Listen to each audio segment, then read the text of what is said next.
Semuanya bermula dari seorang bocah laki-laki yang memegang tongkat kayu dan berteriak kalau dia adalah seorang penyihir. Dia lalu bermain dengan teman perempuannya. Gadis itu berpura-pura jadi monster ajaib yang harus dia kalahkan. Sambil mengacungkan tongkat kayunya, si bocah bersiap-siap. Dia mengambil ancang-ancang untuk serangan besarnya. Tanpa ragu sedikit pun, bocah itu langsung memukul kepala temannya pakai tongkat itu. Gadis itu mengeluh karena dipukul beneran, tapi si bocah malah bilang kalau penyihir memang harus memukul monster. Mendengar itu, si gadis bilang dia juga mau jadi penyihir, tapi si bocah menolak. Sementara itu, ada seorang kakek yang memperhatikan mereka. Kakek itu bernama Labu, dia bergumam kalau anak-anak itu penuh semangat pagi ini. Mendengar suara itu, keduanya mendekati si kakek dan bertanya gimana caranya jadi penyihir. Tapi si tetua bilang kalau itu nggak semudah yang mereka kira.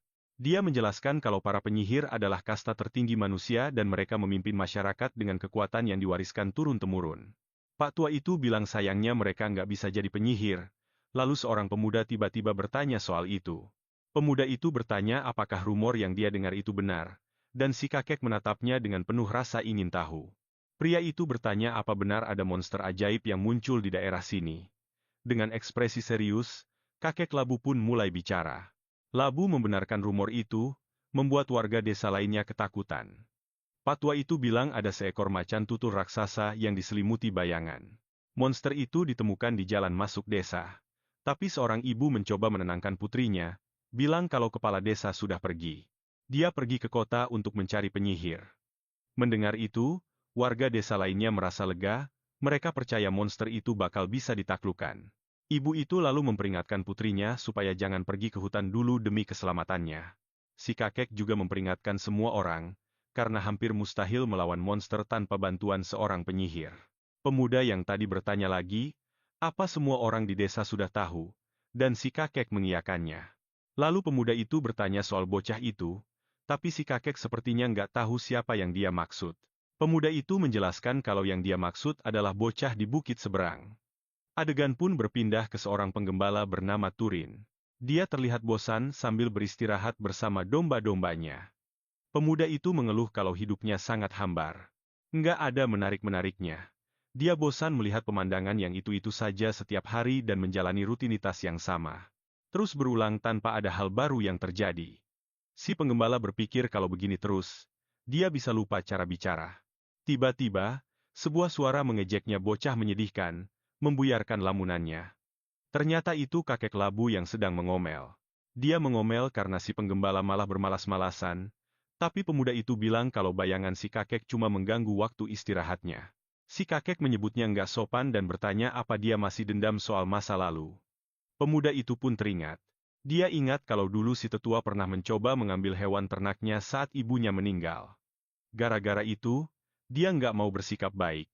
Turin nggak sudi membagi warisannya dengan warga desa. Dia menyuruh si kakek langsung ke intinya saja, yang membuat Pak Tua itu kesal. Pria tua itu kesal dengan keberanian bocah itu, tapi si penggembala malah menatapnya dengan tajam dan menantang. Akhirnya, si tetua mengungkapkan kalau ada monster ajaib yang muncul, dan pemuda itu pun langsung berdiri karena kaget. Si kakek menjelaskan kalau itu adalah macan tutul seukuran rumah, dan dia datang untuk segera memperingatkannya. Labu terkejut karena si penggembala sama sekali nggak terlihat takut mendengar berita itu. Dia nggak habis pikir dari mana datangnya keberanian itu. Dia tetap memperingatkannya agar berhati-hati.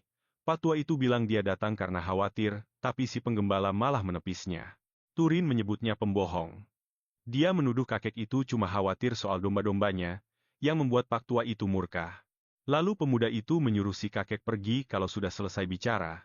Dia bahkan menghina bau napas si kakek. Dia bilang napas kakek itu bau banget sampai-sampai hidungnya bisa busuk. Dengan penuh amarah, Pak tua itu pun pergi. Si tokoh utama mengelus salah satu dombanya. Sendirian, penggembala muda itu mulai memikirkan monster ajaib yang muncul. Dijelaskan kalau monster ajaib adalah versi hewan dari penyihir, karena mereka juga menggunakan mana. Dia merasa bersemangat karena penyihir bakal datang ke desa. Akhirnya dia bisa melihatnya langsung. Tapi dia tetap ragu. Dia pikir penyihir itu mungkin nggak sehebat itu, karena cuma dipanggil oleh kepala desa kecil di pelosok. Meski begitu, dia penasaran dan bertanya-tanya seberapa kuat penyihir itu nantinya. Tiba-tiba, dia merasakan sesuatu, si penggembala mencium sesuatu yang aneh di udara. Terkejut, pemuda itu pun segera menyadari dari mana asal bau itu. Sambil menatap langit, dia menyimpulkan kalau bau yang tercium itu adalah bau darah. Saat senja tiba, dia memutuskan untuk mengikuti bau itu. Dia menembus hutan untuk melihat apa yang terjadi. Dia berjalan hati-hati di jalan setapak sambil mengikuti jejaknya. Si penggembala yakin dia menuju ke arah yang benar. Bau itu tercium semakin tajam seiring dia melangkah maju. Saat dia semakin dekat ke lokasi, pemuda itu tiba-tiba berhenti melangkah karena melihat sesuatu. Ada pemandangan mengerikan di depannya. Dia menemukan si kakek dan penduduk desa lainnya yang telah diserang dengan kejam. Pemuda itu meratap karena dia sama sekali tidak menyangka kalau sumber bau busuk itu berasal dari si kakek sendiri. Saat memperhatikan sekitar, si penggembala sadar kalau hewan liar biasa tidak mungkin bisa menyebabkan kerusakan separah ini. Dia menyimpulkan kalau ini pasti ulah monster sihir, bukan sembarang hewan. Tiba-tiba, si penggembala mendengar suara aneh dan langsung dalam posisi waspada. Lalu, sebuah cakar raksasa yang tajam muncul perlahan dari kegelapan. Itu adalah makhluk hitam raksasa dengan wujud yang sangat mengerikan. Monster sihir itu pun menampakkan dirinya sepenuhnya di depan si penggembala muda. Saat itu, adegan beralih kembali ke bocah kecil tadi yang penasaran dengan seberapa kuat monster-monster itu. Ayahnya menjelaskan kalau orang dewasa biasa tidak akan punya peluang melawan salah satu dari mereka. Khawatir dengan apa yang dia dengar, si bocah bertanya apa yang akan terjadi dengan desa mereka.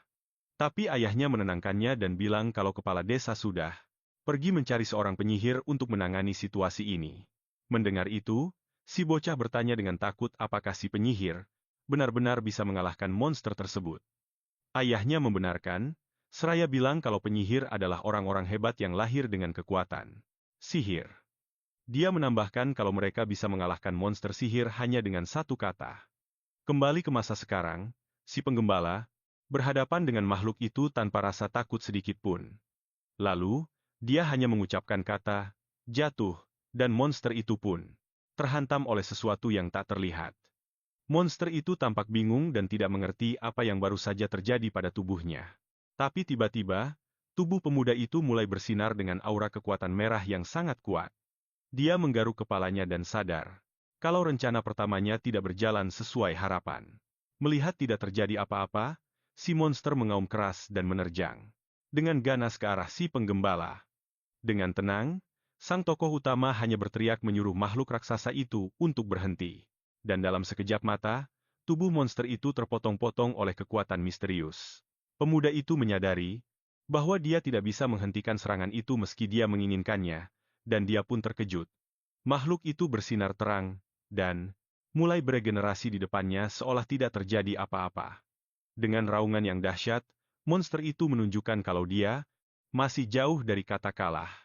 Tanpa membuang waktu, monster itu menyerang dan si penggembala harus melompat mundur agar tidak terkena hantaman. Melihat rencana pertamanya gagal, dia memutuskan untuk mengubah strategi bertarung. Pemuda itu kemudian memungut sebutir batu kecil di tanah dan menggenggamnya erat-erat. Dia bilang kalau seorang penggembala harus bertindak layaknya penggembala, lalu menyiapkan ketapelnya untuk bertarung. Saat itu juga, monster raksasa itu berlari ke arahnya untuk serangan lain.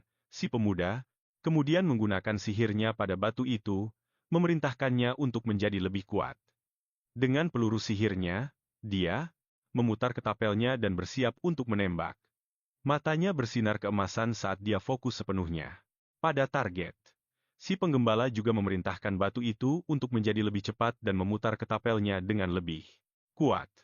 Dia menancapkan kakinya kuat-kuat ke tanah, dan menggunakan seluruh tenaga tubuhnya untuk melempar. Akhirnya, si pemuda memberikan perintah terakhir agar batu itu menembus musuhnya.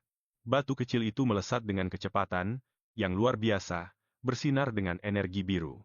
Peluru sihir itu terbang lurus ke arah kepala si monster. Tanpa kesempatan untuk menghindar, makhluk itu terkena telak oleh serangan yang sangat akurat. Saat benturan terjadi, gumpalan kabut merah menyebar di udara hutan. Batu itu menembus kepala si monster tanpa kesulitan sedikit pun dan terus melaju. Dengan kepala yang hancur tertembus, makhluk raksasa itu akhirnya tumbang ke tanah. Adegan kembali mundur sedikit, memperlihatkan monster itu menerjang si penggembala untuk serangan terakhir. Tapi dengan senyum percaya diri, si pemuda ternyata sudah menyesuaikan bidikannya untuk serangan balik. Dan begitulah, batu kecil itu terbang menuju makhluk raksasa yang terkapar di tanah. Targetnya adalah kepalanya, dan peluru itu menghantam telak hingga menyebabkan kerusakan fatal. Saat menghantam si monster, benda itu menembusnya dengan mudah dan terus melesat. Sang tokoh utama tetap berdiri diam, sementara jasad monster itu jatuh di belakangnya. Dia lalu berkomentar kalau ini adalah pertama kalinya dia menggunakan kekuatan ini pada monster sihir. Pemuda itu bingung harus diapakan jasadnya dan terpikir untuk membuangnya dari puncak tebing. Dengan kesal, dia mengeluh kalau pada akhirnya dia malah membantu penduduk desa. Lalu, sebuah sorotan tajam pada matanya mengungkap kebenaran yang ada. Dia sebenarnya adalah seorang penyihir. Sebuah kilas balik dimulai dan si pemuda menjelaskan kalau dia menemukan kekuatannya 8 tahun yang lalu. Saat usianya 10 tahun, dia menggunakan kekuatannya untuk menerbangkan benda-benda di dalam rumah. Dengan semangat, bocah itu memanggil ibunya untuk menunjukkan kalau kayu bakarnya bisa terbang sendiri. Tapi ibunya muncul dengan ekspresi serius, sama sekali tidak senang melihat situasi itu. Dia juga memberitahu ibunya kalau dia bisa menciptakan api dan angin, dan dia ingat betul hari itu. Ibunya kemudian membentaknya dengan marah agar dia berhenti melakukannya. Dia teringat saat ibunya sangat marah. Turin yang masih kecil merasa bingung dan tidak mengerti kenapa ibunya bereaksi seperti itu. Sambil mengumpulkan kayu bakar, wanita itu berlutut di depannya dan bilang kalau mereka harus bicara serius. Ibunya kemudian bertanya, apakah dia ingin hidup lama bersamanya? Dia mengiyakan, dan sang ibu pun memintanya untuk berjanji satu hal. Dia tidak boleh lagi menggunakan kekuatan itu, apalagi di depan orang lain. Karena tidak paham, bocah itu bertanya kenapa. Ibunya pun mengingatkannya kembali tentang kisah para bangsawan dan ksatria. Dengan tatapan serius, pemuda itu bilang kalau dia ingat betul apa yang pernah dikatakan ibunya. Ibunya menjelaskan bahwa bangsawan adalah keturunan para penguasa yang menyelamatkan umat manusia, dan ksatria lahir dari mereka. Sang ibu memuji daya ingat anaknya yang kuat dalam mengingat cerita-cerita yang sering dia sampaikan. Itulah alasan kenapa bangsawan dan ksatria diperlakukan berbeda, bahkan di kalangan penyihir sekalipun. Dia kemudian mengungkapkan bahwa kekuatan pemuda itu diwarisi dari ayahnya yang dulunya adalah seorang ksatria. Setelah itu, wanita itu memperingatkannya agar jangan sampai ada satu orang pun yang tahu kalau dia adalah seorang penyihir. Sambil tersenyum, dia meminta anaknya berjanji untuk menjaga rahasia ini. 8 tahun telah berlalu sejak saat itu. Kembali ke masa sekarang, sang penggembala bercerita bahwa dia masih memegang teguh janjinya. Janji itu tidak akan pernah dilanggar. Sang tokoh utama sama sekali tidak berniat untuk membongkar kekuatannya atau meninggalkan kehidupan terpencilnya di pegunungan. Tiba-tiba, pemuda itu mendengar suara aneh dari luar. Seseorang mulai menggedor pintu rumahnya. Sebuah suara meneriakkan namanya, menyuruhnya untuk keluar. Karena bingung, sang penggembala membuka pintu untuk melihat apa yang terjadi. Di luar sana, sekelompok penduduk desa menatapnya dengan penuh amarah. Sambil menguap, dia bertanya apa mau mereka. Saat itulah, salah satu pria menuduhnya telah menghabisi nyawa kakek tua itu. Penduduk desa lainnya mencengkeramnya dengan kasar dan memakinya sebagai bocah tidak tahu malu. Pria itu berteriak penuh emosi. Dia menuduh pemuda itu telah menggunakan kakek tua yang malang itu sebagai umpan untuk memancing monster. Meskipun suasana sangat tegang, sang penggembala tetap tenang walau bajunya dicengkeram dengan sangat kuat. Pemuda itu sadar bahwa orang-orang ini hanya sedang mencari kambing hitam atas semua kekacauan ini. Menyalahkan orang lain adalah jalan pintas bagi para pengecut ini. Sang pahlawan paham kalau mereka hanya mencoba lari dari tanggung jawab. Pria itu semakin naik pitam dan menerjang ke arahnya sambil meneriakkan nama sang protagonis dengan penuh kebencian. Dengan gerakan yang sangat cepat, bocah itu menghindar dari pukulan tersebut tanpa kesulitan sedikit pun. Pemuda itu berpikir bahwa sihir ternyata sangat berguna untuk menangani situasi-situasi yang menyebalkan. Dia kemudian mendaratkan serangan telak ke si penyerang, menunjukkan bahwa dia bukan orang yang mudah dikalahkan. Dia merenung bahwa jika seseorang menginginkan sesuatu dengan sangat kuat, hal itu akan menjadi nyata dengan bayaran mana. Dengan tatapan tajam, pemuda itu membisikkan sebuah perintah sederhana, menyuruh lawannya untuk jatuh ke tanah. Penyerang itu tersandung sendiri dan jatuh tersungkur dengan wajah mencium rumput, tanpa tahu apa yang baru saja terjadi. Meski sudah dikepung, sang penggembala tetap berjalan santai sementara yang lainnya mencoba memukulnya tapi selalu gagal. Dia berusaha bergerak dengan hati-hati agar tidak memancing perhatian yang tidak diinginkan dengan kekuatan tersembunyinya.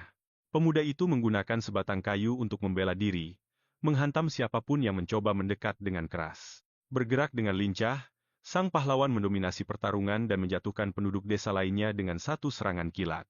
Dia terus menghajar tetangga-tetangganya yang tidak sopan karena sudah berani masuk tanpa izin ke propertinya. Tiba-tiba, gagang peralatan mereka patah di udara. Seluruh gerombolan itu pun terlempar ke atas rumput. Pemuda itu teringat bahwa dia sudah menjalani hidup seperti ini selama 8 tahun. Sang penyihir menatap pria yang sudah dia kalahkan itu. Dia menyatakan bahwa selama ini dia telah menyembunyikan rahasianya, lalu menyarankan agar mereka menggunakan tenaga mereka untuk mengurus pemakaman saja. Pada saat itu, sekelompok wanita muncul.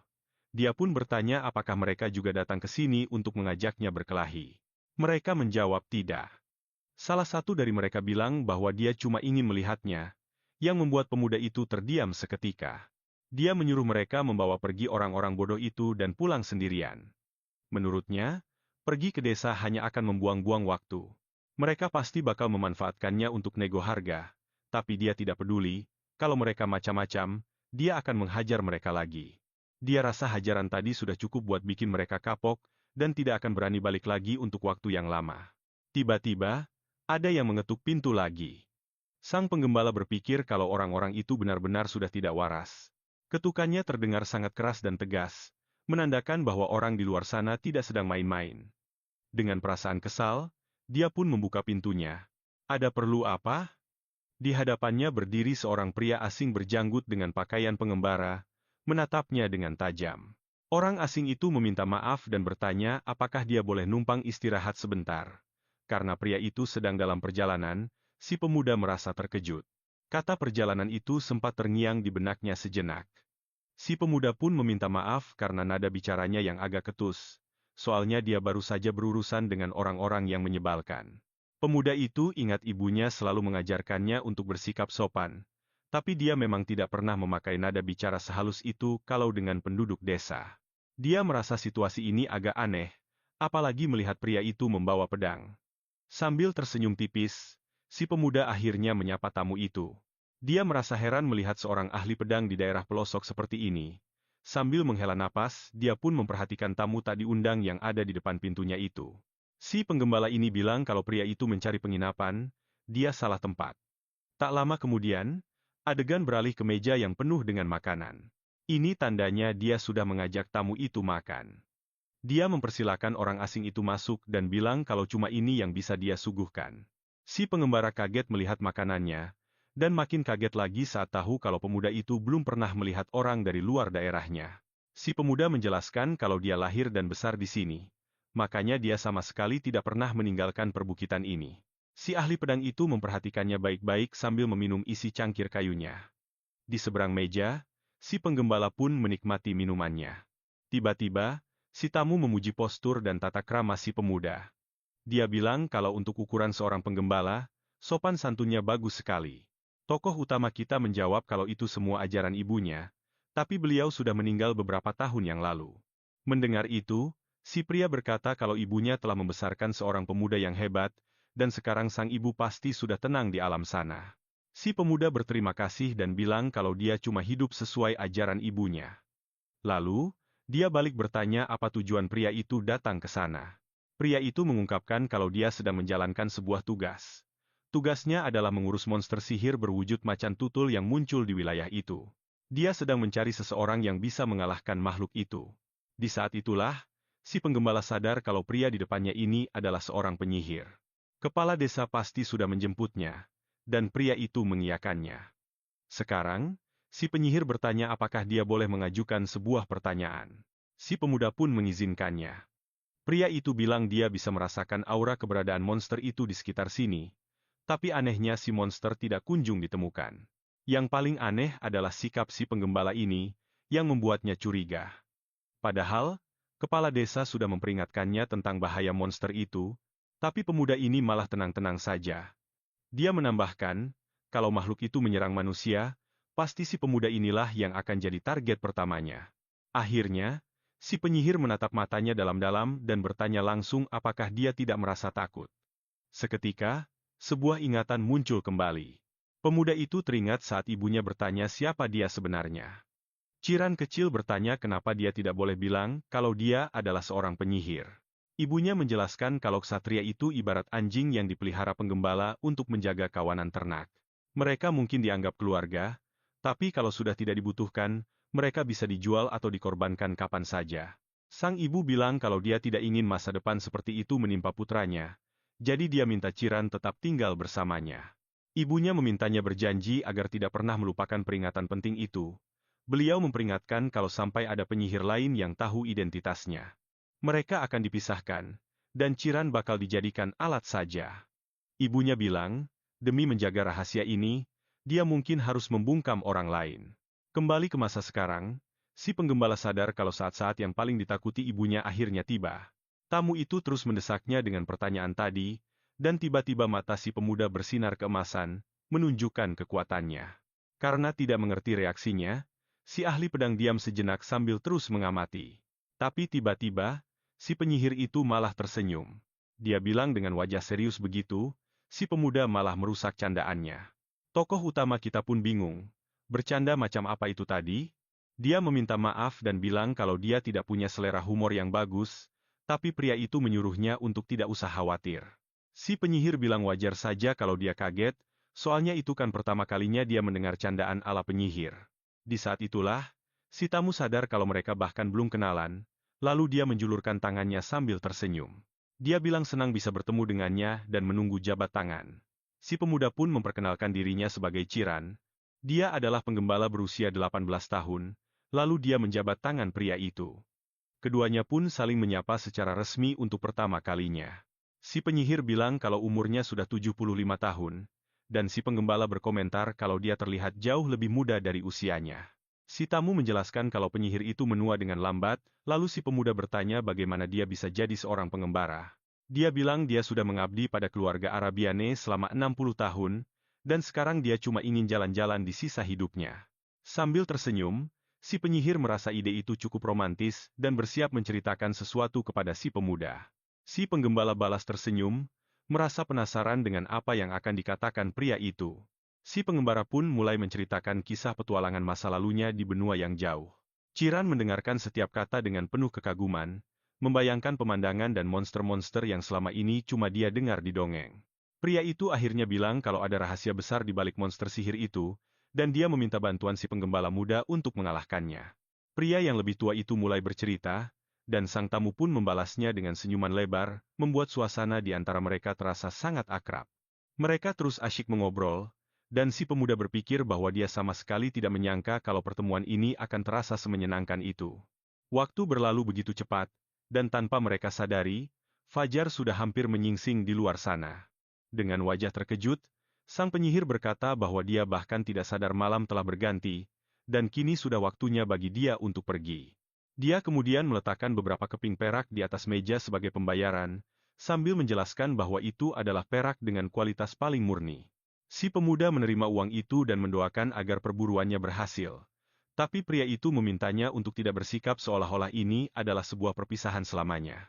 Sang pengelana itu bahkan bercanda, mengatakan bahwa dia mungkin akan mampir lagi kapan-kapan untuk numpang makan gratis. Keesokan harinya, si penggembala membawa domba-dombanya ke bukit untuk merumput seperti biasanya. Hewan-hewan itu pun makan dengan tenang di atas rerumputan. Sambil menikmati hari yang cerah di padang rumput dan dengan senyum di wajahnya, anak muda itu pun memberikan perintah kepada seluruh kawanannya. Begitu mendengar panggilan itu, salah satu domba berhenti makan dan langsung menoleh ke arah pemiliknya. Dengan patuh, seluruh kawanan domba itu berkumpul di sekitar si penggembala muda di tengah padang rumput.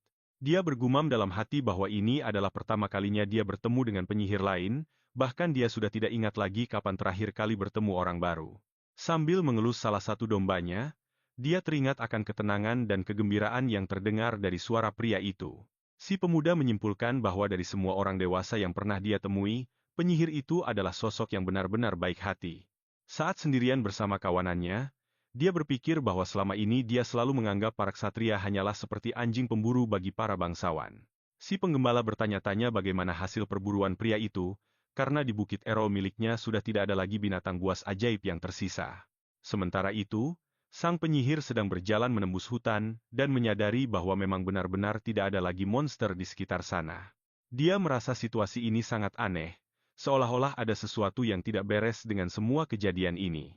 Sang tamu melihat tanda-tanda bekas pertempuran, namun dia sama sekali tidak bisa merasakan sisa-sisa aura dari makhluk tersebut. Dia kemudian menatap sebuah pohon dan bertanya-tanya, apakah binatang ajaib itu sudah lebih dulu diburu oleh orang lain?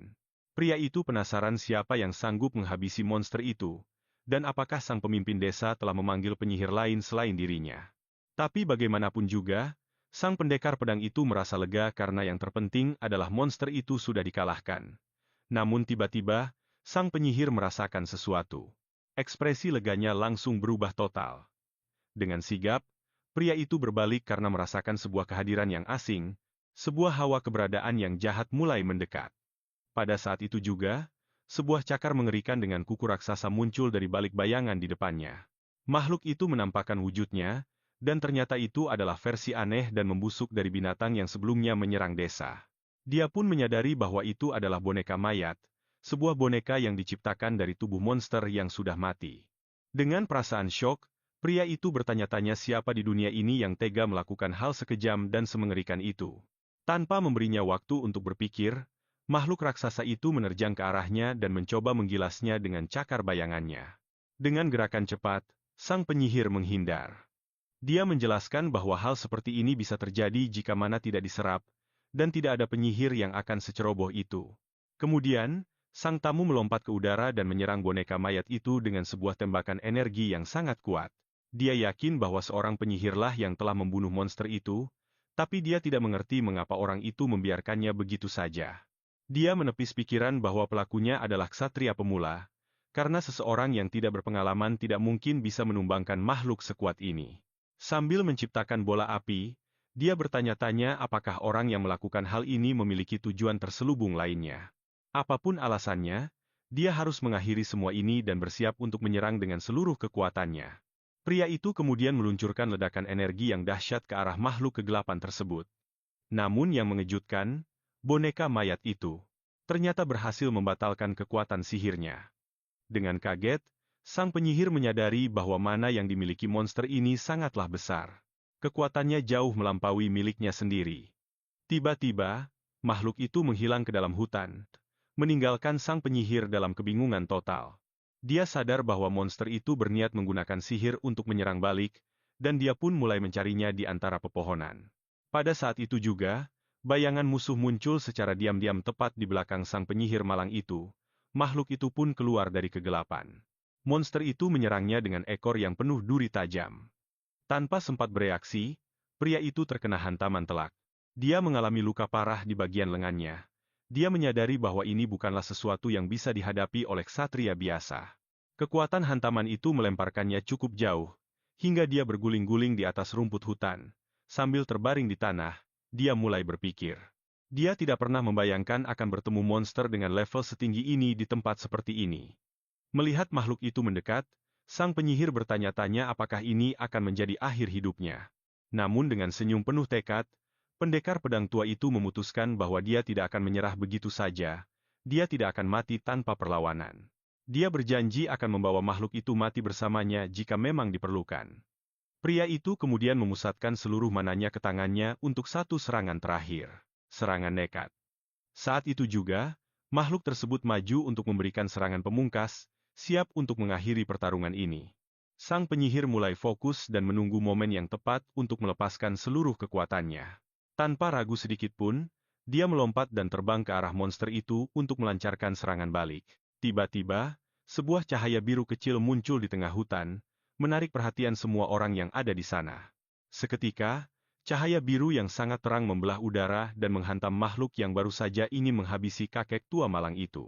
Si pengelana pun benar-benar terkejut saat melihat serangan itu datang dari arah yang tidak terduga dan berhasil menyelamatkan nyawanya. Akibat hantaman serangan misterius itu, sang monster terpental ke tanah dan akhirnya berhenti bergerak di tengah hutan. Masih dalam kondisi bingung, si kakek mendongak dan mendengar suara yang sangat dia kenali menanyakan apakah dia baik-baik saja setelah kejadian mengerikan itu. Dia baru sadar kalau penyelamatnya ternyata adalah si pemuda gembala yang sekarang sedang menatapnya dengan raut wajah yang tenang dan damai. Sambil berjalan pelan di jalan setapak, sang protagonis mendekati tamu tersebut sementara suasana yang tadinya tegang mulai mencair. Mata pendekar pedang tua itu terbelalak saat dia menyadari kenyataannya, dan dia bertanya apakah pemuda itu sebenarnya adalah seorang penyihir yang sangat hebat. Meski merasa kaget, si veteran itu bertanya-tanya kenapa pahlawan kita ini menyembunyikan identitas aslinya selama tinggal di rumahnya. Pria itu ingin tahu alasan kenapa si bocah memutuskan untuk menolongnya, padahal dia bisa saja kabur begitu saja tanpa menoleh ke belakang. Pemuda itu memberikan senyum tipis dan mulai menjelaskan alasannya dengan cara yang sangat sederhana kepada teman barunya itu. Saat itu juga, suasana berubah menjadi sebuah ingatan di mana seekor anjing sedang beristirahat di lantai kayu rumah sang pahlawan. Sambil duduk di meja, mereka berdua mengobrol tentang kehidupan sementara hewan peliharaan mereka beristirahat dengan tenang di dekat kaki mereka. Lalu, pemuda itu berkomentar bahwa dengan kemampuan yang dimiliki si tamu, dia bisa menghasilkan jauh lebih banyak uang di tempat lain. Karena penasaran, sang pahlawan bertanya apa yang sebenarnya membuat hidup orang-orang desa begitu sedih sampai-sampai si kakek merasa sangat kasihan pada mereka. Sambil menghela napas, si veteran menjelaskan bahwa orang-orang ini hidup terisolasi dan tanpa perlindungan apapun dari bahaya dunia luar.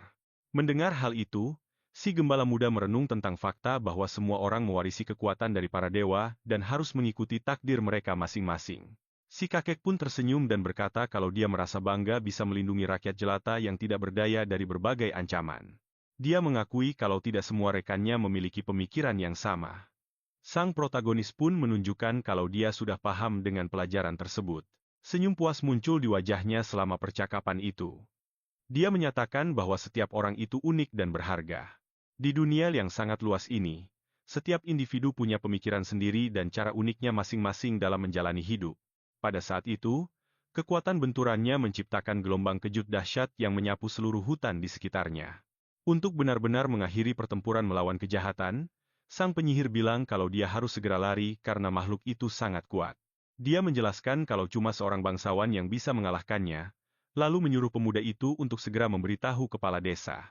Sendirian, sang pendekar pedang bersiap melawan monster itu demi mengulur waktu agar rekannya bisa melarikan diri.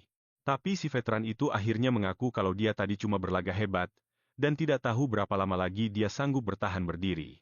Si gembala pun menyela omongannya dan bilang agar dia tidak perlu khawatir karena semuanya akan baik-baik saja sekarang.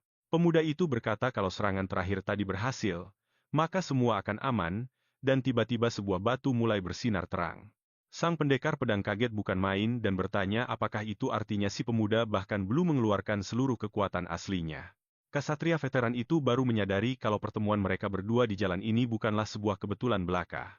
Beberapa batu mulai melayang di udara dengan energi biru yang sangat pekat. Sang protagonis akhirnya melepaskan seluruh kekuatannya. Sekarang sudah jelas kalau dia bukan sekadar ksatria pelarian biasa. Pemuda itu mengungkapkan kalau dia memang ingin menguji batas kemampuannya. Dikelilingi oleh batu-batu yang melayang, penyihir muda itu bersiap menghadapi makhluk kegelapan raksasa itu dengan sebuah senyuman. Dengan penuh percaya diri, pemuda itu mengaku kalau dia juga penasaran sejauh mana batas kekuatannya saat berhadapan dengan musuh. Tapi ksatria yang lebih tua itu berteriak bahwa dia tidak akan membiarkannya, karena lawan mereka jauh terlalu kuat untuknya.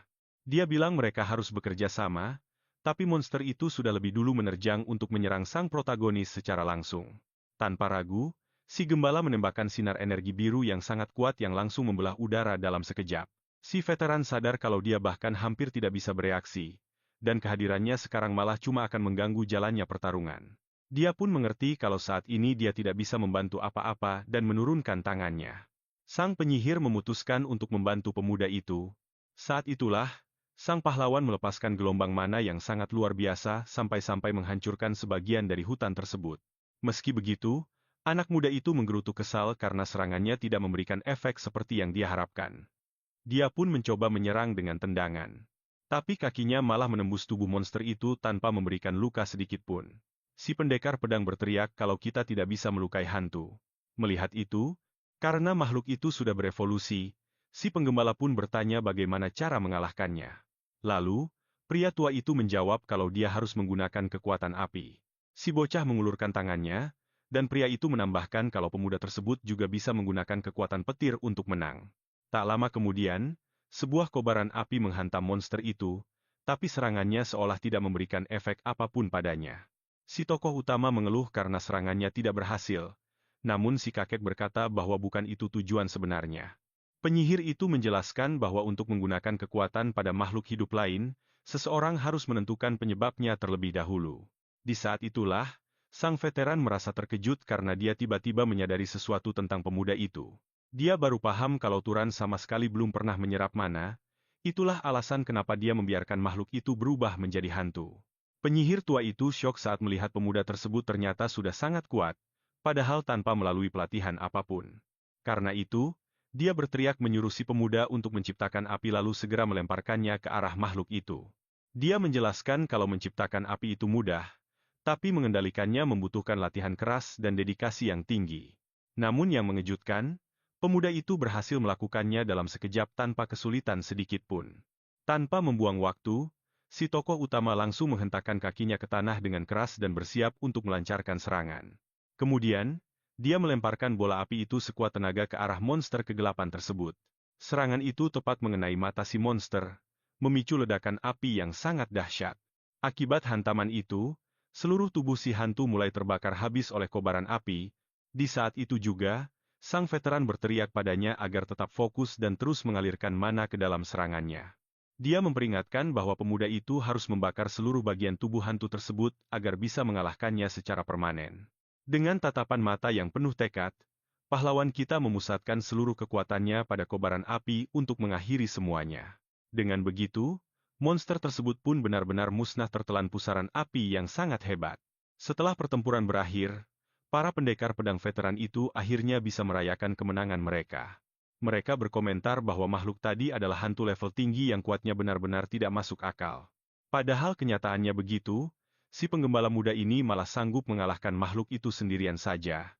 Pemuda itu kemudian bertanya apakah ini sudah benar-benar berakhir, dan si penyihir merasa sangat kagum dengan kekuatannya.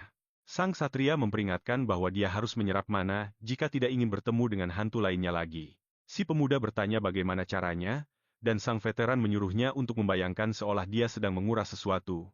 Mengikuti saran tersebut, si tokoh utama memejamkan matanya dan mulai fokus untuk menyerap mana tersebut. Sesaat kemudian, energi berwarna hijau mulai mengalir keluar dari sisa-sisa monster itu menuju ke arah si pemuda.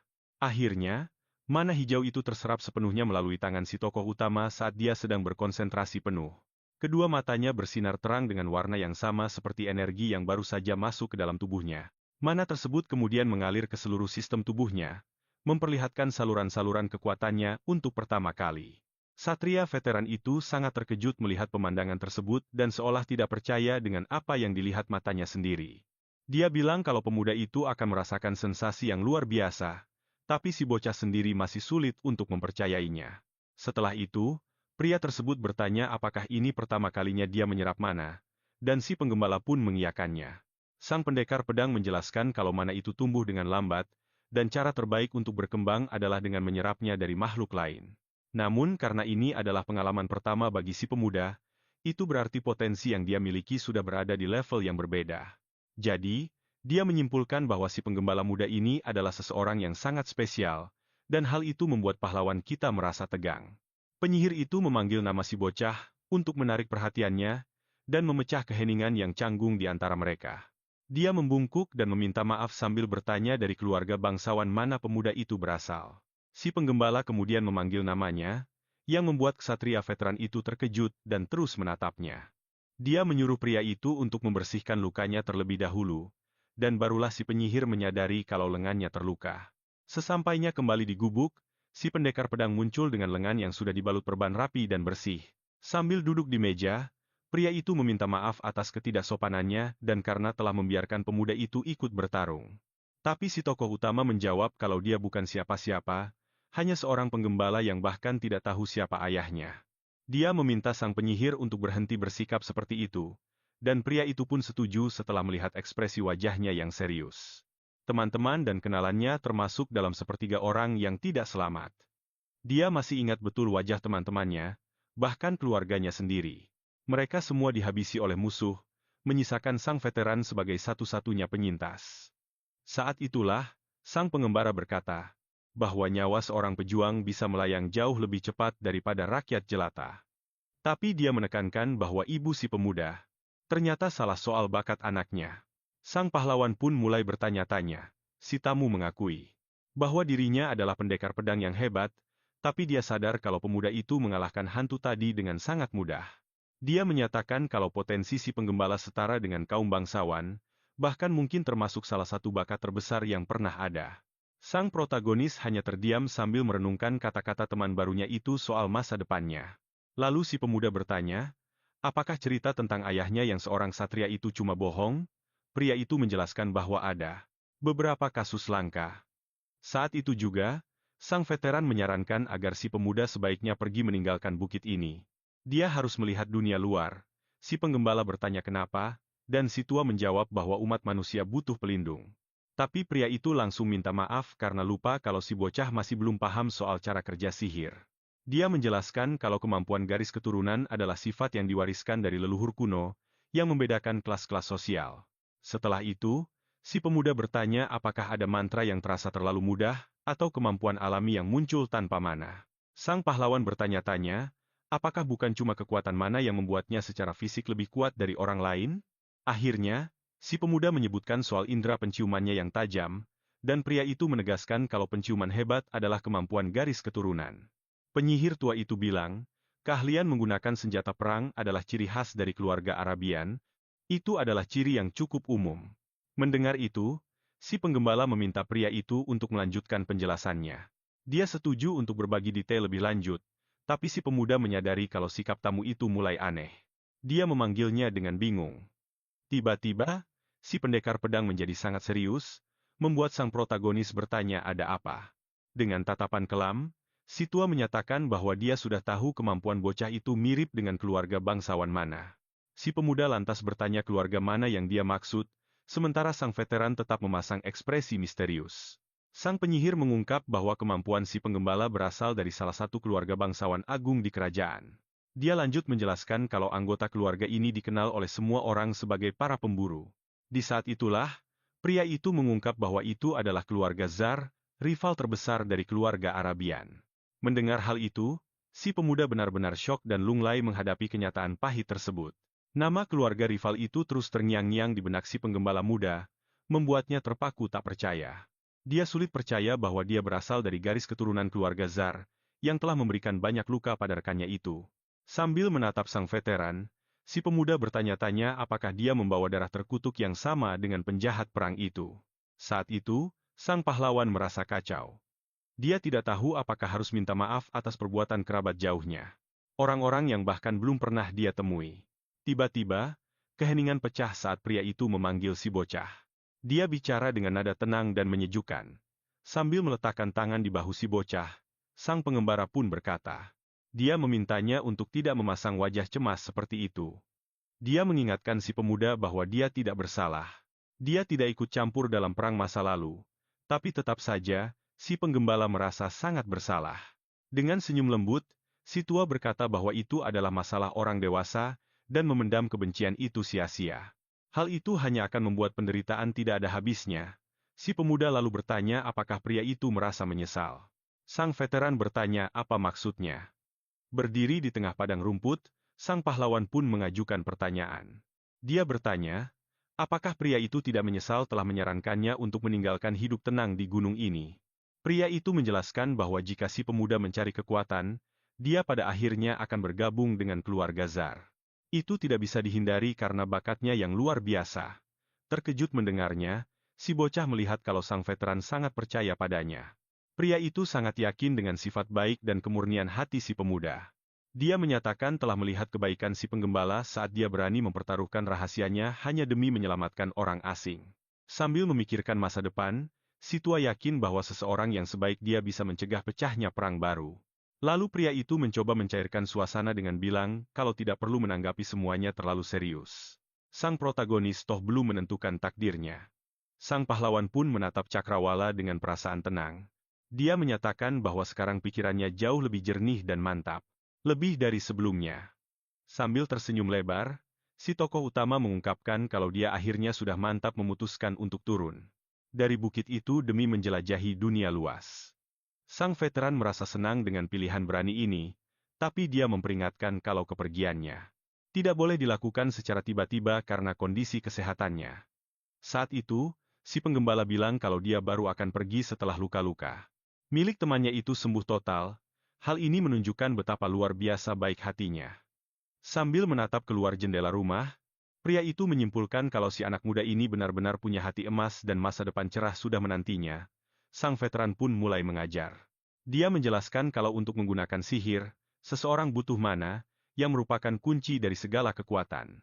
Si penggembala pun memikirkannya dengan serius. Tapi sang penyihir bilang kalau kekuatan ini nggak seabsolut namanya.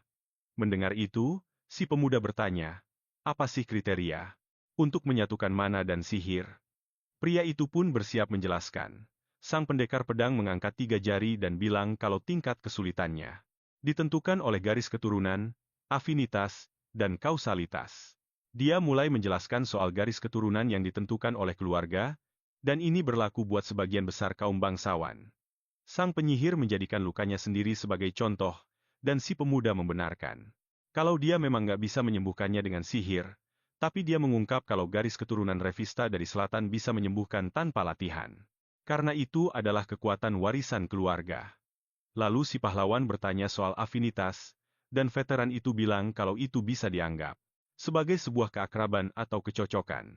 Si pemuda paham dan membandingkannya dengan cara dia menciptakan bola api, seolah dia cuma melempar batu saja. Sang pendekar setuju dan bilang kalau cuma sekadar menciptakan api, kecepatannya nggak akan sama. Begitu juga dengan daya ledaknya. Lalu dia mengungkap kalau faktor terakhir dan yang paling penting adalah kausalitas, sebuah konsep yang bahkan dia sendiri pun nggak paham.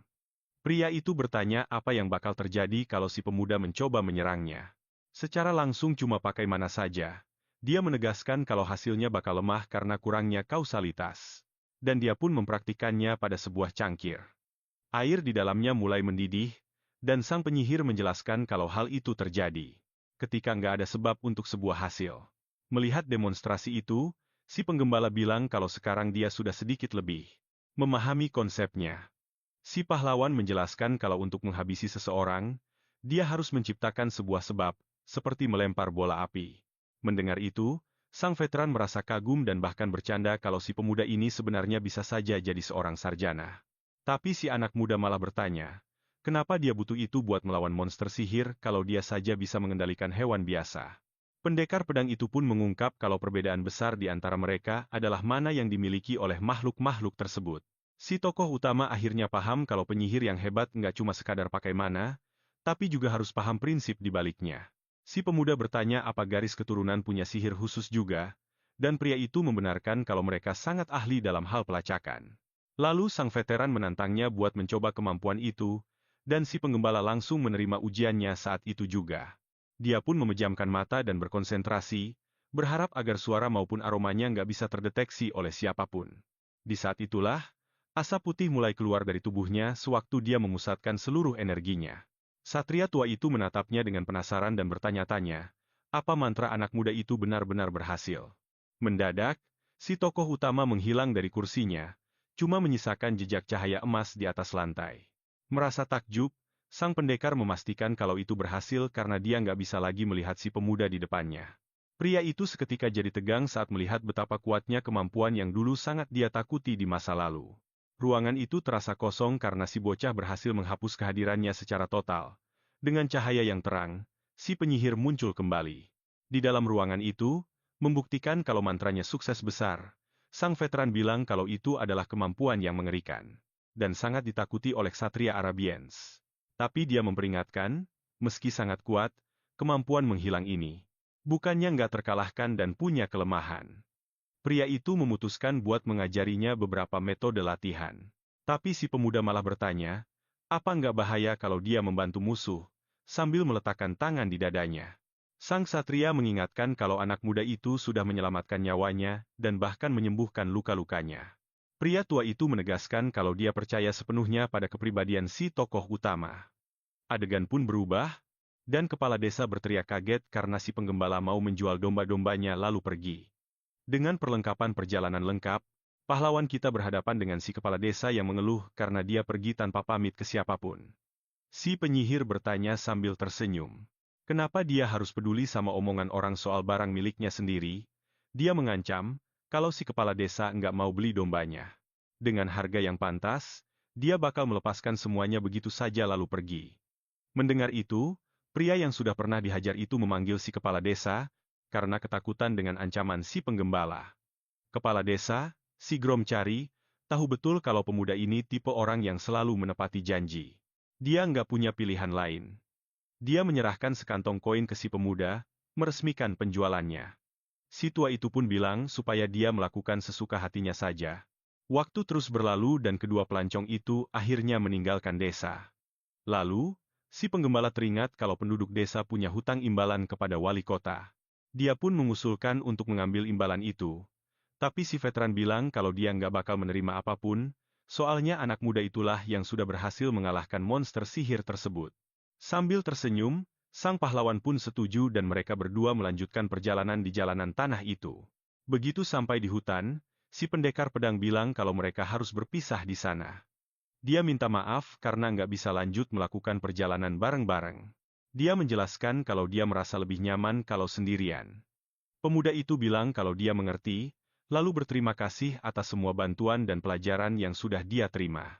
Sambil tersenyum, sang ksatria mengucapkan selamat tinggal dan meminta si tokoh utama untuk menjaga diri baik-baik selama perjalanannya.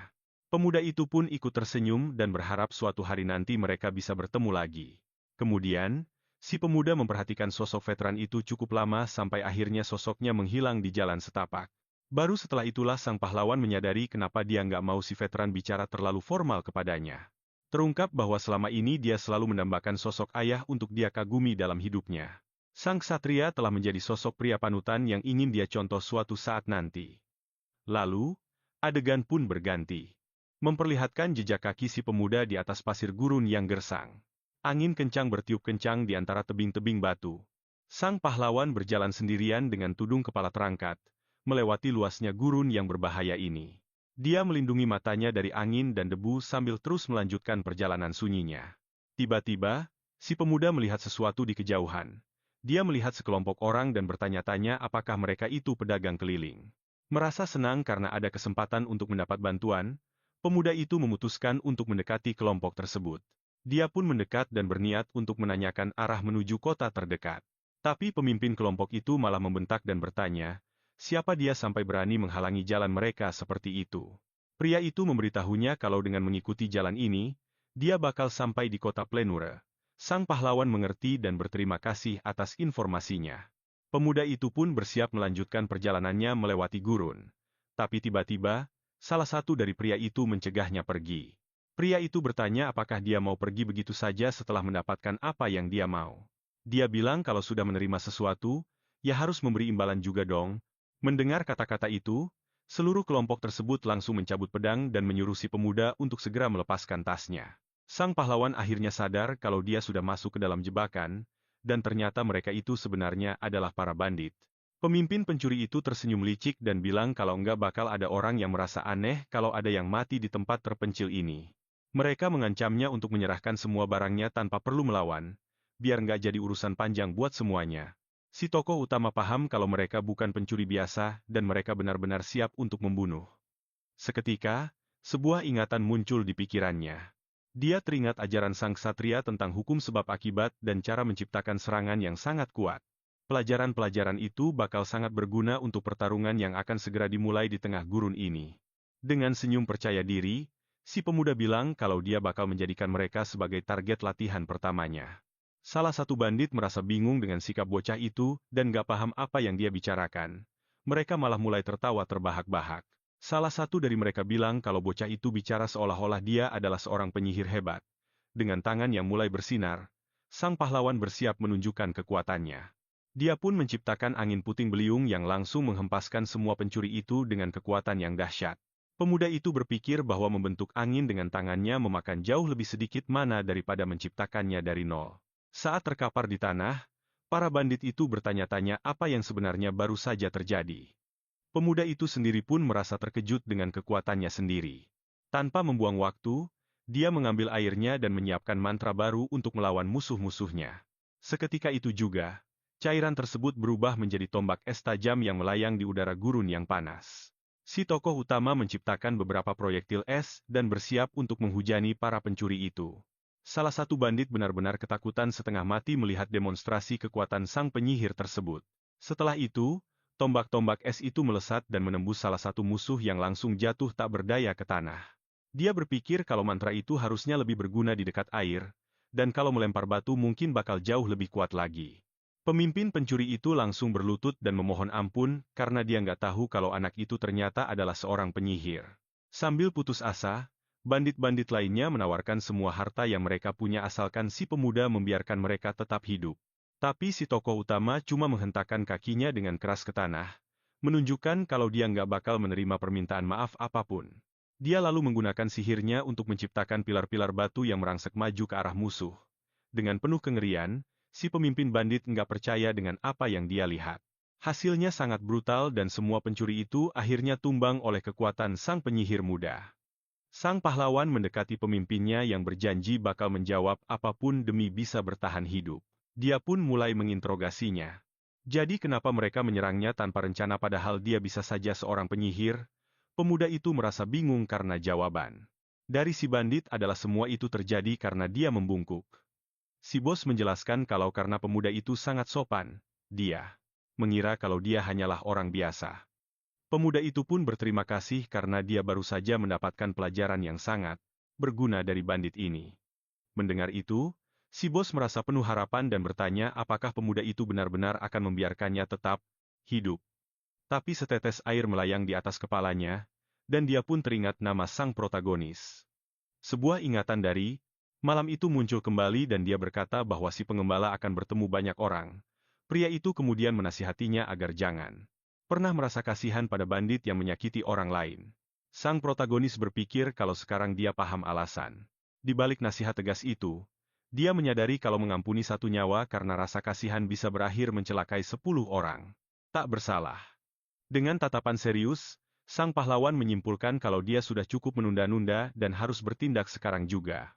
Mengikuti jejak kereta di pasir, pemuda itu melanjutkan perjalanannya melewati padang gurun. Saat dia berjalan, sebuah pikiran yang kuat dan jernih muncul di benaknya untuk pertama kalinya. Dia menatap jejak kakinya dan menyadari kalau dia baru saja merenggut nyawa orang lain.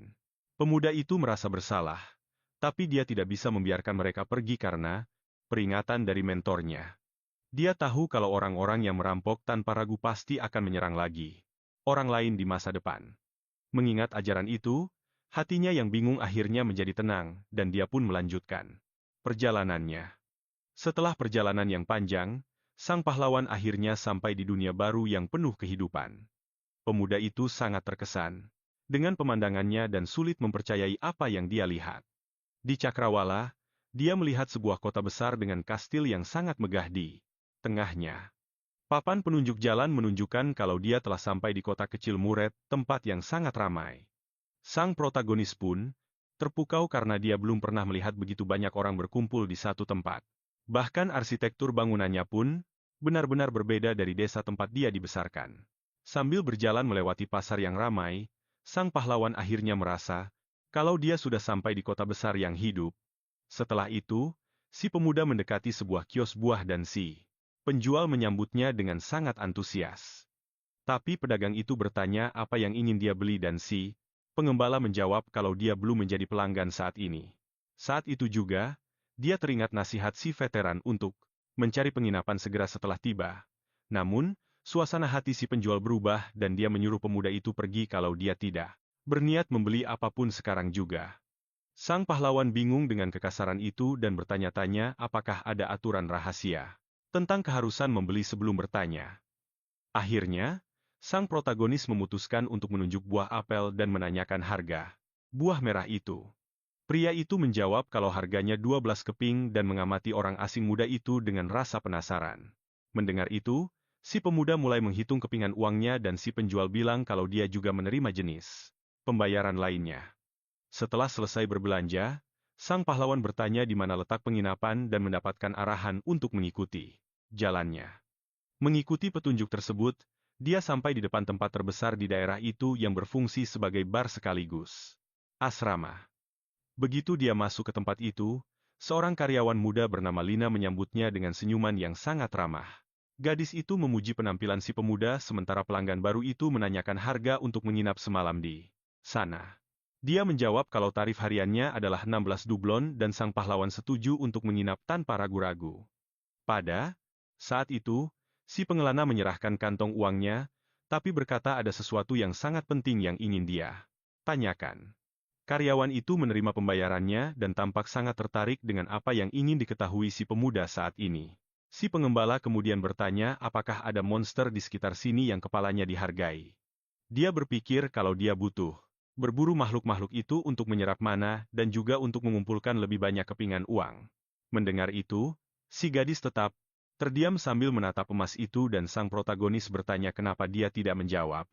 Lalu Lina menyatakan kalau tidak ada yang gratis di dunia ini dan menyebutkan balai kota, membuat si pemuda bingung. Karyawan itu terkejut dan mengejeknya sebagai orang udik karena tidak tahu apa itu balai kota.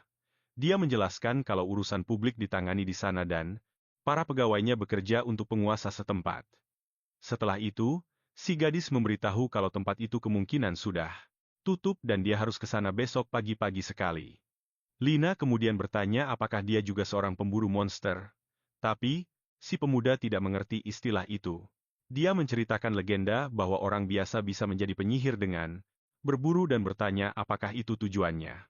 Sang pahlawan menyentuh tangannya dan bertanya-tanya apakah itu hanyalah takhayul konyol dari orang-orang sekitar. Tiba-tiba, seorang pria kuat menyela dan berkata kalau itu adalah fakta dan dia melihatnya dengan matanya sendiri. Karyawan itu terkejut melihat pria bernama Miden tersebut dan dia berteriak kalau dia tidak akan mati sebelum menjadi seorang penyihir. Setelah itu, si pemburu monster menepuk kepala si pemuda sambil minta maaf karena sudah datang tiba-tiba. Tapi si pahlawan kita justru merasa tertarik. Dia pun meminta pria itu untuk bercerita lebih banyak tentang bagaimana caranya menjadi seorang penyihir hanya dengan berburu. Dengan nada bosan, gadis di sana menjelaskan kalau memang penyihir bisa jadi kuat cuma dengan berburu, maka orang-orang biasa pun sudah jadi hebat dari dulu. Mendengar itu, Miden mengungkapkan kalau dia dan kelompoknya berburu monster justru demi tujuan itu, yaitu untuk menjadi penyihir yang kuat.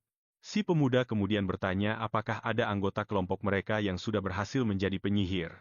Miden menjawab kalau mereka baru berempat. Pria itu kemudian memperhatikan pakaian si pemuda dan bertanya apakah dia benar-benar punya senjata untuk berburu. Mendengar pertanyaan itu, si pahlawan menunjukkan ketapel miliknya, dan si pemburu menyadari kalau senjata itu sudah sering digunakan dalam pertarungan. Si veteran itu mulai menganalisis senjatanya dan bilang kalau dengan ketapel itu, dia mungkin hanya bisa berburu monster kecil seperti kelinci. Atau mungkin rubah. Lalu dia mengungkapkan kalau kelompoknya butuh satu orang penembak lagi dan mengajaknya untuk bergabung.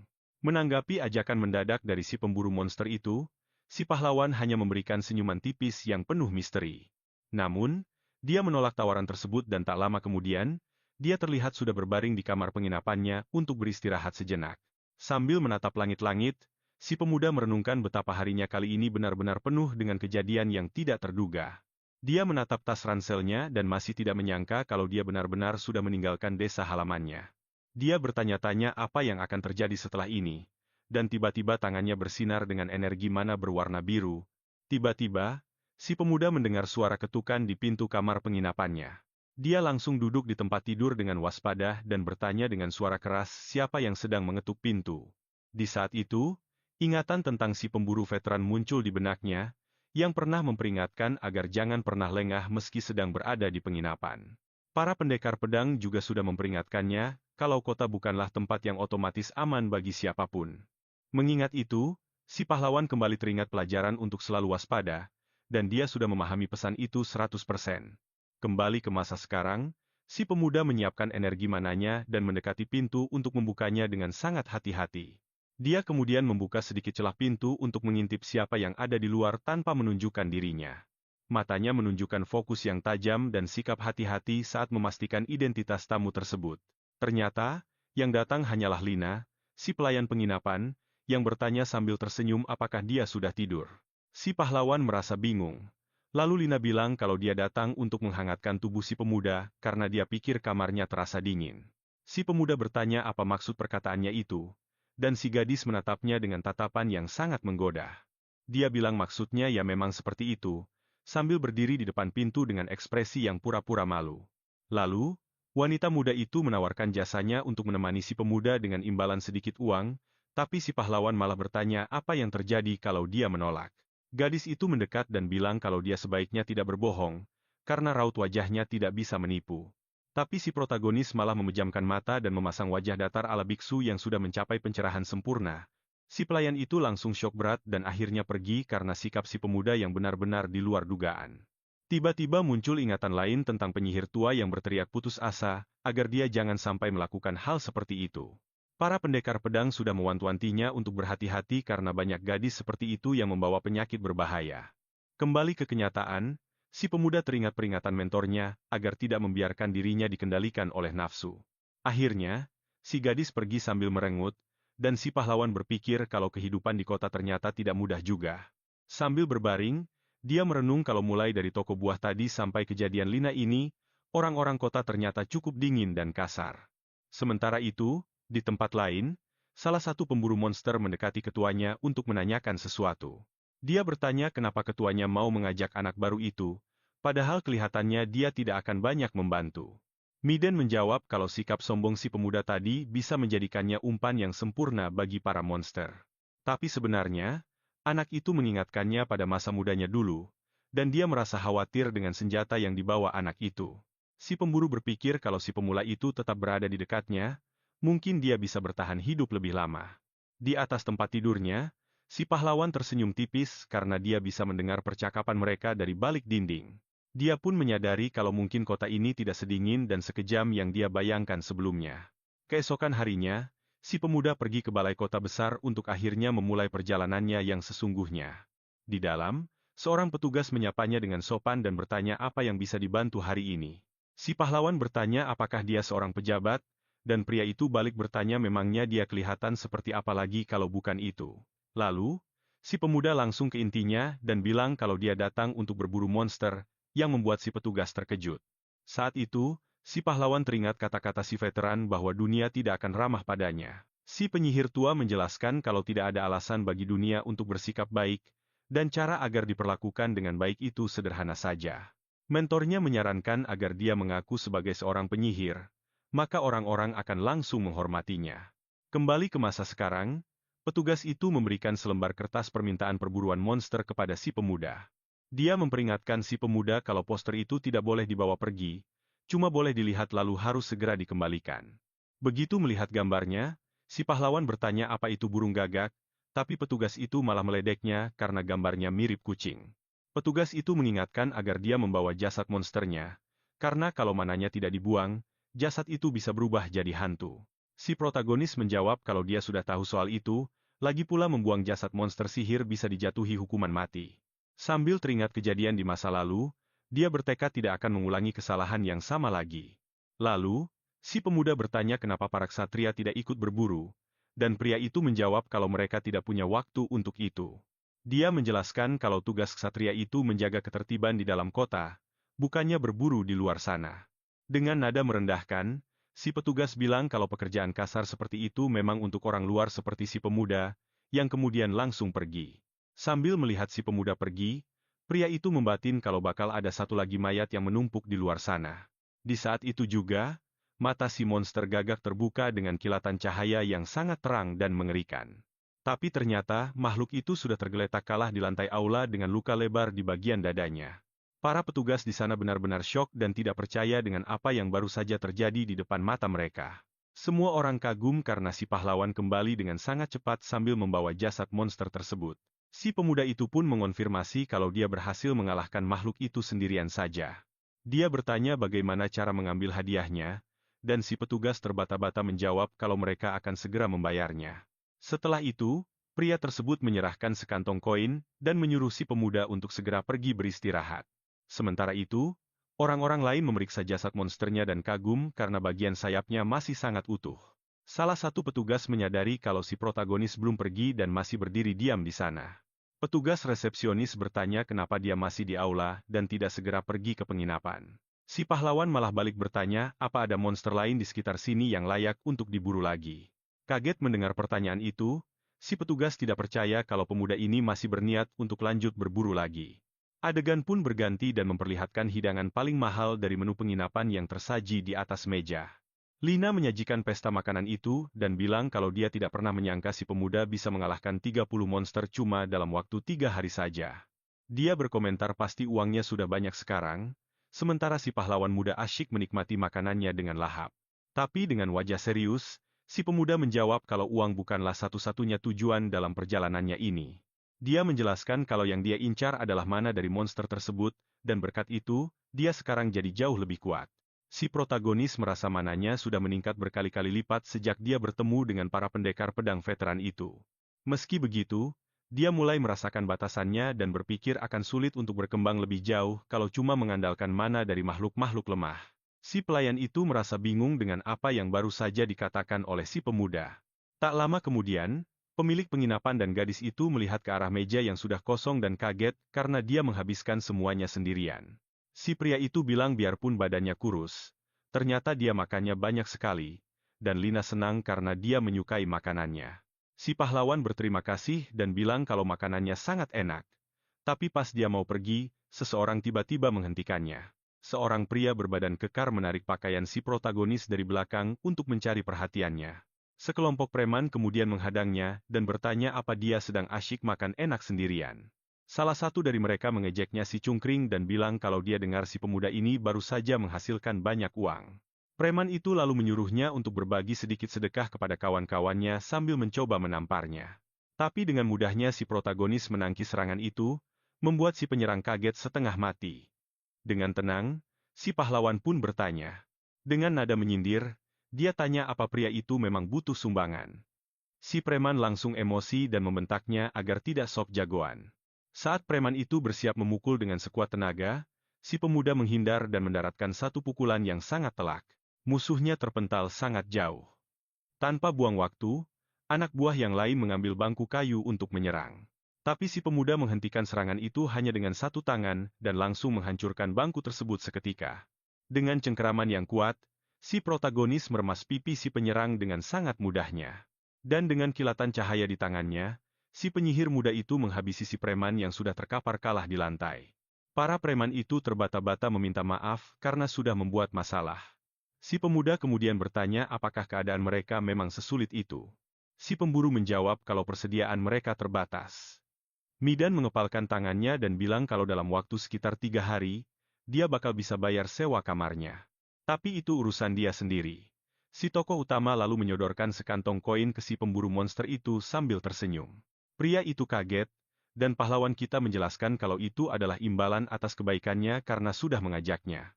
Midan bertanya bagaimana dia bisa tahu, dan pemuda itu menjawab kalau di dunia ini nggak ada yang gratis. Dia lalu meminta informasi sebagai gantinya, dan si pemburu dengan senang hati menjawab kalau itu adalah keahliannya. Layar kemudian memperlihatkan pemandangan kota secara keseluruhan. Kota Muret dengan berbagai bangunannya. Pahlawan kita sedang bersiap di tepi tebing, sambil berpikir kalau mungkin ini adalah perburuan terakhirnya. Dia ingat kalau Midan sudah memberinya informasi tentang kota selanjutnya, dan sekarang sudah waktunya untuk berangkat ke sana. Pemuda itu merasa informasi tersebut sangat berguna, dan menurutnya Midan adalah orang yang sangat baik. Dia membandingkannya dengan Korne, dan menyimpulkan kalau meski kurang berpengalaman, Midan jauh lebih tulus dan baik hati. Tiba-tiba, mata si tokoh utama terbelalak kaget karena melihat sesuatu.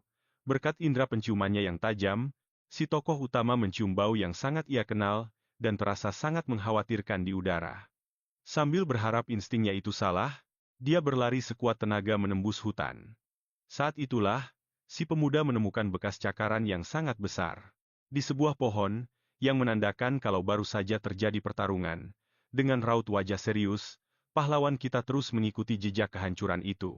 Di tengah hutan, dia melihat pemandangan yang mengerikan saat menemukan seseorang yang terluka parah. Pemuda itu mengenali pria tersebut dan ingat kalau dia adalah salah satu anggota kelompok pemburunya Midan. Dengan tatapan dingin, si penyihir mulai menganalisis situasi, mencoba memahami apa sebenarnya yang sudah terjadi di sana. Tatapan mata si pemburu yang terluka itu sudah kosong, menunjukkan kalau dia nggak selamat. Di sampingnya, koin-koin berserakan. Di atas tanah yang bersimbah darah merah segar. Sambil berjongkok, si tokoh utama bertanya-tanya, apa yang sebenarnya menimpa Midan dan kelompoknya. Tiba-tiba, Dia mendengar suara dan menemukan anggota tim lainnya yang ternyata masih hidup di balik pohon. Dengan sisa-sisa tenaganya, pria itu cuma sempat membisikkan kata kelinci, yang membuat si pemuda jadi kebingungan. Gambaran menyeramkan seekor kelinci dengan mulut berlumuran darah mendadak muncul. Dia melihat banyak mayat dan menyadari kalau ini adalah sebuah pembantaian. Mereka semua sudah jadi korban seekor monster. Lalu muncullah makhluk yang terlihat seperti kelinci raksasa bertanduk. Si tokoh utama langsung berbalik, bersiap-siap menghadapi binatang buas pembunuh yang sedang menerjang ke arahnya. Tanpa aba-aba, monster itu melesat dengan kecepatan tinggi ke arah si penyihir muda untuk menyerangnya. Pemuda itu kaget dengan kecepatan si makhluk dan hampir nggak sempat bereaksi terhadap serangannya. Untungnya, pahlawan kita berhasil menghindar tepat waktu. Kelinci itu berhenti sejenak, menatapnya dengan penuh kebencian. Setelah itu, dia mengumpulkan mananya dan menciptakan pelindung udara untuk menahan serangan berikutnya. Dengan gerakan jari yang cepat, si tokoh utama bersiap dan meluncurkan tebasan angin yang kuat ke arah makhluk itu. Serangannya mengenai si kelinci, tapi makhluk itu menggunakan ekornya seperti pecut dan menghancurkan pelindung udara tadi sampai berkeping-keping. Pahlawan kita pun sadar kalau monster ini sudah terbiasa menangkis senjata jarak jauh. Si kelinci menerjang lagi untuk mencoba menghancurkan si penyihir muda. Binatang itu melompat tinggi ke udara. Dia menukik dengan sekuat tenaga ke arah si tokoh utama untuk serangan penghabisan. Matanya bersinar dengan sangat tajam. Makhluk itu mengincar targetnya, tapi si pemuda berhasil menghindar tepat sebelum hantaman keras itu menghujam tanah. Tanpa membuang waktu, makhluk itu kembali berlari kencang untuk terus mengejar. Pahlawan kita pun mulai mendekat. Dia mendaratkan serangan mana langsung ke wajah si kelinci raksasa. Akibat hantaman itu, makhluk tersebut menjerit kesakitan. Si tokoh utama mengambil kesempatan itu untuk mundur. Dia melompat ke belakang untuk menjaga jarak sambil memikirkan strategi.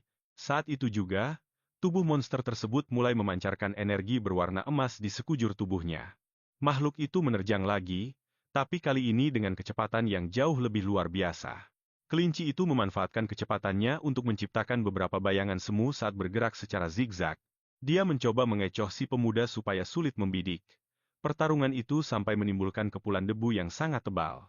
Apa yang terjadi di dalam asap itu hampir nggak kelihatan. Si monster berteriak murka sambil menghancurkan pepohonan di sekitarnya. Makhluk itu terluka parah.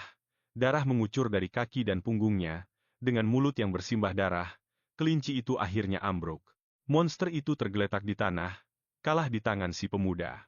Setelah pertarungan berakhir, si tokoh utama tetap berdiri dengan tegak. Dia berdiri diam di tengah hutan, bersiap untuk langkah selanjutnya. Dia pun mulai mendekati jasad makhluk tersebut. Pahlawan kita mengulurkan tangannya untuk menyerap semua mananya tanpa membuang waktu dan memulai proses penyerapan. Setelah itu, energi hijau yang sangat besar mulai mengalir deras ke arah pemuda itu. Dia sadar kalau mana yang diserap kali ini jauh lebih besar dari monster sebelumnya. Pemuda itu benar-benar nggak percaya dengan apa yang dia rasakan. Dia mendapatkan kekuatan yang luar biasa gila.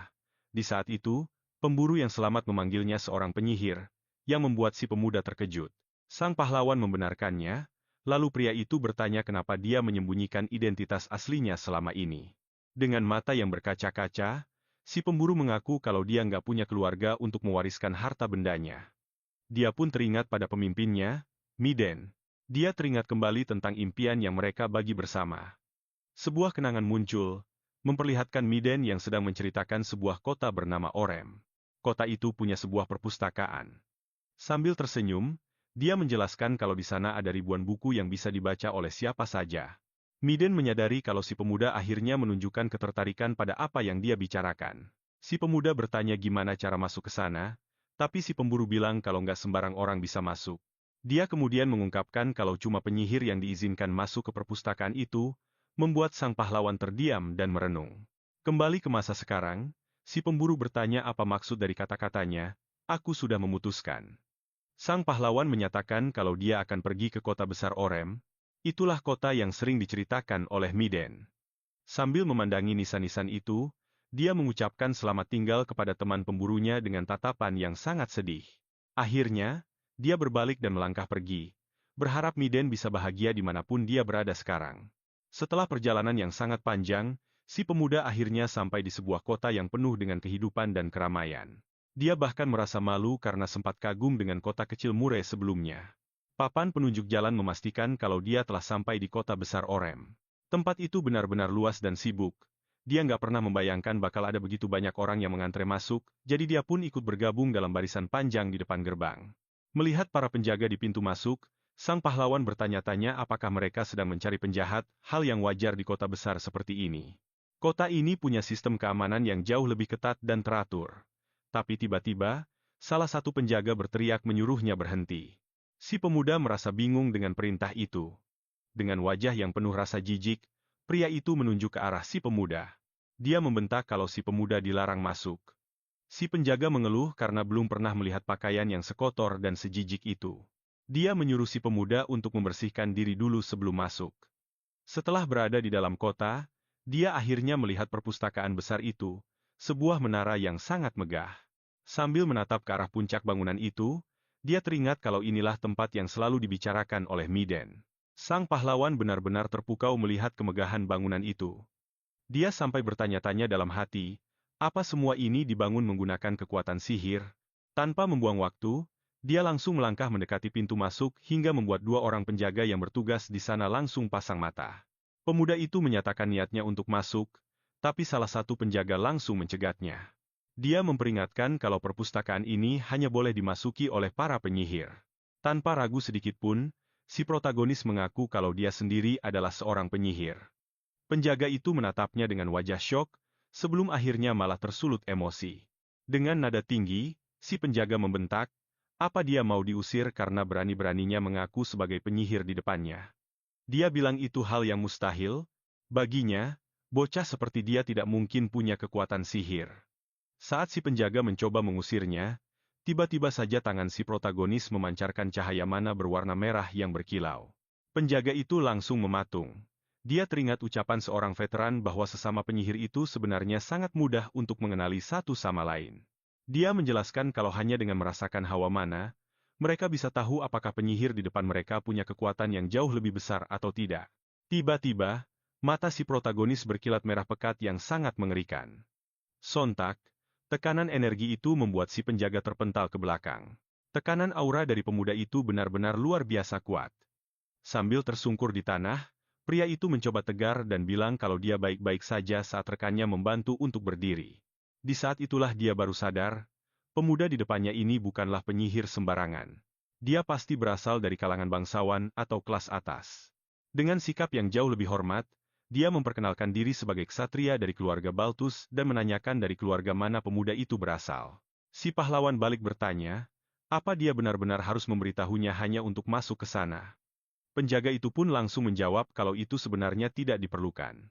Namun, dia tetap memperingatkan kalau untuk menggunakan perpustakaan itu, tetap dibutuhkan izin langsung dari kepala keluarga Baltus. Sang satria berjanji akan segera menghubungi pihak keluarga bangsawan tersebut. Sementara itu, pemuda kita akhirnya hanya bisa menghela napas panjang sambil berendam di bak mandi yang sangat mewah. Pemuda itu merenung sendirian. Dia benar-benar mengira kalau urusan untuk masuk ke perpustakaan tadi bakal jauh lebih gampang dari ini. Tiba-tiba saja, seorang pelayan muncul dan memperhatikannya dengan raut wajah yang tampak sangat tersipu malu. Tak lama kemudian, para pelayan mulai sibuk mengurusi pemuda itu, padahal dia sendiri merasa sangat risih dan tidak nyaman dengan situasi ini. Dia pun membatin dalam hati, gimana ceritanya keadaan bisa jadi begini? Masak ada 3 gadis muda sekaligus yang membantunya mandi seperti ini? Karena merasa sangat malu, sang pahlawan meminta mereka untuk berhenti. Para pelayan itu pun mengiyakan. Tapi salah satu dari mereka mencoba memberikan penjelasan.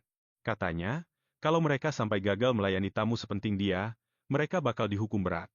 Mendengar itu, dia pun akhirnya pasrah dan mempersilakan mereka melakukan sesuka hati. Gadis-gadis itu pun mengucapkan terima kasih dengan perasaan yang sangat lega. Selesai mandi, salah satu pelayan benar-benar dibuat terpesona melihat betapa tampannya pemuda itu. Dia refleks menutup mulutnya dengan tangan, baru sadar kalau reaksinya tadi agak berlebihan. Sekarang, dia sudah tampil dengan pakaian yang baru. Setelah selesai berganti pakaian, sang pahlawan bertanya apakah ada sesuatu di wajahnya sampai-sampai gadis itu bereaksi seperti itu. Gadis itu meminta maaf dan mengaku kalau dia sempat terpana sejenak melihat ketampanan sang tamu agung. Sambil tersenyum, dia bilang tidak ada yang perlu dimaafkan, tapi dia meminta mereka untuk tidak berbicara terlalu santai seperti itu. Sang pahlawan pun takjub saat melihat dirinya di cermin. Dia hampir tidak percaya dengan apa yang dilihatnya.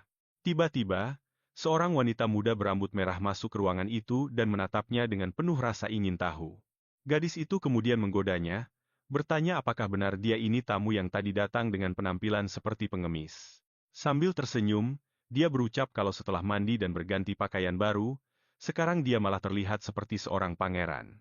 Pemuda itu memperkenalkan dirinya sebagai Turan, dan gadis itu pun mengungkapkan bahwa namanya adalah Asla, sang bangsawan di kediaman tersebut. Lalu dia bertanya dari keluarga mana Turan berasal, namun pemuda itu menjawab bahwa dia tidak bisa mengungkapkannya. Dengan senyuman penuh misteri, sang bangsawan berkata bahwa sangat disayangkan dia tidak mau memberitahu asal-usulnya. Dia berpikir, karena pemuda itu menyembunyikan identitasnya, mungkin sekarang saatnya bermain sedikit. Tiba-tiba, sebuah ledakan mana yang sangat besar, berwarna oranye menyelimuti seluruh ruangan, membuat pemuda itu terkejut. Gadis berambut merah itu pun berteriak, menyuruhnya untuk menunjukkan kekuatannya. Dia memaksa ingin melihat mana milik pemuda tersebut, yang saat ini sedang terguncang oleh tekanan energi yang luar biasa dari sang bangsawan.